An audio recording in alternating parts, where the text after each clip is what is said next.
Hi friends అందరికీ. మన అందరికీ తెలిసింది అఖిలన్ అని. ఇలా అఖిలన్న భద్రాచలం ఒక ఫంక్షన్కి వెళ్తుంటే రోడ్ యాక్సిడెంట్లో కాలు కొంచెం ఫ్రాక్చర్ అయింది. ఆ కాలుకి ఆపరేషన్ చేయాలంటే 15 లక్షల దాకా ఖర్చు అవుతుందని చెప్పారు. ఆయన అసలుకే చికెన్ షాప్లో పని చేసుకుంటా జీవనం సాగిస్తారు. ఆయన 15 లక్షలు అంటే ఎంతో భారీ అమౌంట్ అని చెప్పొచ్చు. తనిఖీల్లో అందరూ కూడా తల ఇంత చేయెత్తే అన్నకి కొంచెం బాగైంది.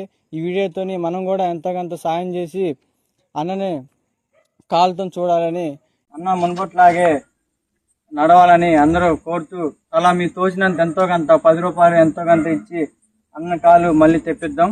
అన్నని మనందరం కూడా మునుపట్లా చూద్దామని వీడియోతో మేము ముందుకు వచ్చినాం. మీ వీడియో అంతా ప్రతి ఒక్కరికి షేర్ చేసి ఈ ఎంతో కొంత మీ తోచినంత కొట్టాలని రేపు తనిఖీల మెయిన్ రోడ్డు కాడ నుండి ఊళ్ళో దాకా చిన్న ర్యాలీ ప్రకటించాం. మీరు పాల్గొన్న వాళ్ళ ర్యాలీలో పాల్గొని మీ తోచినంత సాయం చేయాల్సిందిగా కోరుతున్నాం.